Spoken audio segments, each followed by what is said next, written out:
Hello and welcome to episode 11 of our Brittany playthrough with the Conquest of Paradise DLC. Now last episode we actually got to the New World, the randomised New World, and it was not much of a exciting sight, I wouldn't say, because you can't see much when you first get there, but nevertheless we are making progress. We can't yet colonise anywhere as our colonial range is way too low. We're actually moving north at the moment with this contingent of soldiers to see if we can find anywhere closer to our closest unblockaded core province, which is what you need to colonise. So we'll see how far St. Martin is away. Again, St. Martin is a long way away, basically. I don't think anytime soon, at least, we're going to find a province which is close enough, but we can always keep trying. Our army is completely slaughtering every native army that it actually meets, so I wouldn't worry too much about losing them in the New World. But back home, we are actually... well, we could attack France, and now I would attack France, but we have a regency council because our king, that bastard, decided to die suddenly and early, and that means that our 13-year-old heir cannot actually come to power yet, which it's not too much of a bad thing. It means that we have more time to prepare at least, and so I'm going to build marketplaces and docks, and maybe some armories actually, just to get some more men. Now, I'm not too worried about the money because we're actually getting, well, basically 3 gold per month, and that's quite a large amount for someone as small as us, so money's not too much of a concern. I would, however, like to, that is a really lovely piece of artwork. I would, however, like to get Burgundy in on any war that we have with France. Before, when I faux declared war on France just to see who would join, only Castile would, and to really win the war, I feel we need Burgundy too. France declared war upon their new enemy Auvergne as they cite Reconquest. So basically, they're taking back old vassals, which we released. So we might have actually shot ourselves in the foot by that. We basically just gave France more land, although they should get some sort of aggressive expansion. So maybe other countries will be more likely to go to war against them or join my coalition against them, which would be very, very nice. Now, we can always fabricate another claim on France. I don't see any reason why not. I think we probably should. I think we should go for Normandy. And then we are, we're closer to, well, we have more provinces along, well, okay, the trade nodes.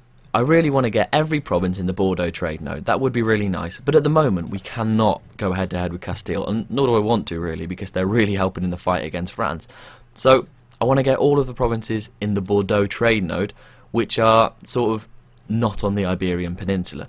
So along this line, most of which are owned by France, or Foix, which is a vassal of France, so there's not much you can do. We should probably lose administrative power. I'm not too worried about 50 administrative power. That's, 10 months worth. It's not too bad. I do want to check.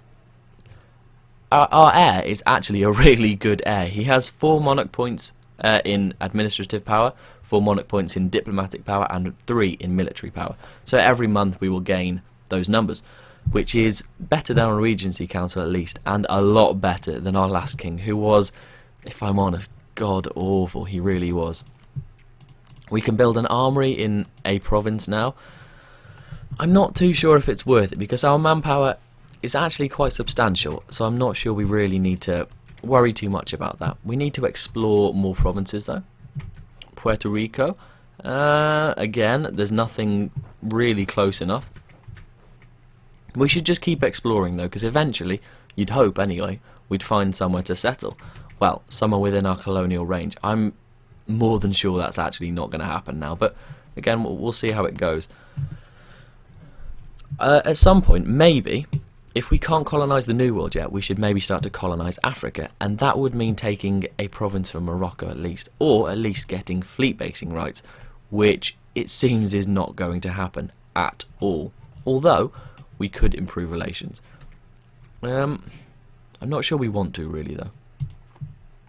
Yeah, okay, we won't improve relations with Morocco. It won't change their sort of attitude towards us, although it will change their opinion towards us. So, I don't know. I don't think it's really worth it. We'll stay at home on the in Western Europe for a short while anyway, just while our diplomatic power because that's what you need to extend your colonial range until our diplomatic power increases enough.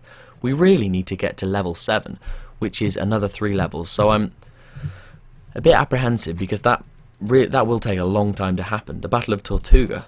Tortuga, that is, wow, it's just cool, isn't it, really? I want to have a look at everyone else's tech level, because I want to see where we're at compared to, you know, France and England, etc. France always seems to do really well on technology, and that rings true. They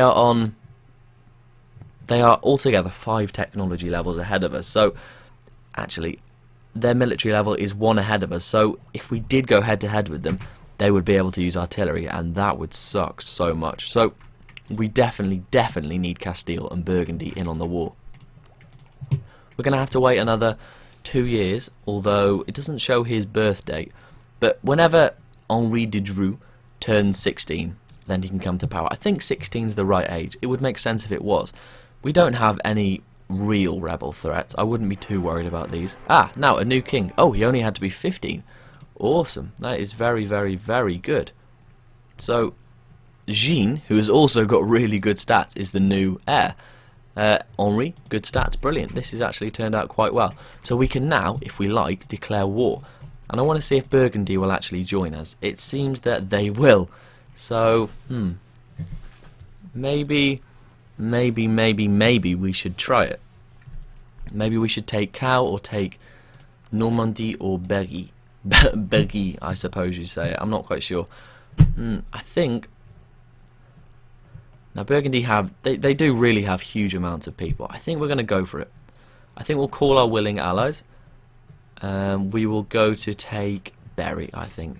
That would make more sense. And that gives us, as I say, a sort of bridge into Western Europe. Although it's not completely needed, but it would always be very nice.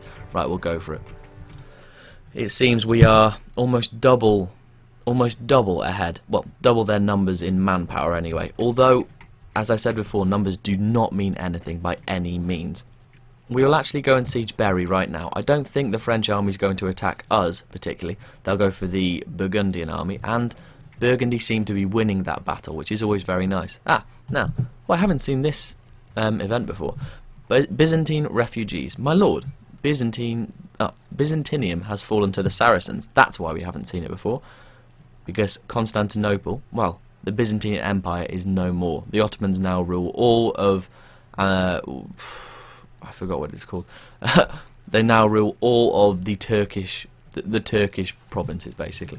My lord, Byzantium has fallen to the Saracens. The last bastion of the Roman Empire, the city of Constantine, is now in Turkish hands. As Christendom reels from the shock, Byzantine refugees flock to the cities and courts of Europe, bringing with them old manuscripts of classical knowledge, tracts by Aristotle, Plato, and Galen, and a thorough knowledge of both Latin and Greek. Inviting these refugees to Brittany might provide an enormous boost to our own efforts in the fields of culture and science. Now, we can gain Byzantine influx, that's actually really useful. So for the next 30 years, our technology cost is minus 10%, which is very, very helpful. Or we can lose prestige, which kind of seems a bit silly. So we'll go with that. Even though we lost some administrative power and things, that will for sure pay itself back. I would hope anyway. Now, Burgundy actually looks like they're going to maybe lose that battle, which would suck for us. Oh, okay. Jeez, that sucks so bad. Right, so Burgundy actually lost that battle. I'm not quite sure how, but that sucks so much. That really does. I thought Burgundy would be our saving grace. Although we do have quite a large army coming from Castile, which could be very, very useful. I think we'll try and take maybe Foix out of the war. Well, France's vassals anyway, out of the war individually, because, well, we can't take Foix and we can't take Armagnac, but we can take out Utrecht and Genoa. Genoa, I don't think we can get to, actually. Although if we ask for military access off Savoy, we obviously can. Maybe we go and take Liguria. I'm not sure. I'm not sure what to do. I'm not sure what to do at all. All these guys, why won't they join our war, I wonder? They like France, basically. It's not too much of a surprise. Right, we'll try and take these guys out before they get to their province. Right, okay. So if we sort of whittle down the smaller armies on France's side, then we should be okay, and the larger army of Castile should be able to defeat the French army, which it did, in fact. So now we really should chase down this French army while we have the chance. Geez, they're moving at a very swift rate by the look of it, but I think we might be able to catch them in time. They have to get somewhere, and it seems they've gone to Languedoc, so we'll attack them there. We are probably going to... Oh, sugar, we lost. That really sucks. I thought we might actually win that, but we didn't. It seems that numbers just beat morale, and obviously their military technology is quite a bit higher than us. We'll improve our admin technology. Why not? Because now we can build temples and constables, which are very, very useful. Now this massive army is going to attack the French army, and I would say that that's going to be the turning point in the war. The French army is very, very weakened as it happens. Well, at the moment anyway. They're on 19,000 men and very little morale. I'm going to leave that episode there. I think we'll win this war. We should be okay, and then we can again expand further into French territory. Thank you very much for watching, and I'll see you next time. Cheers.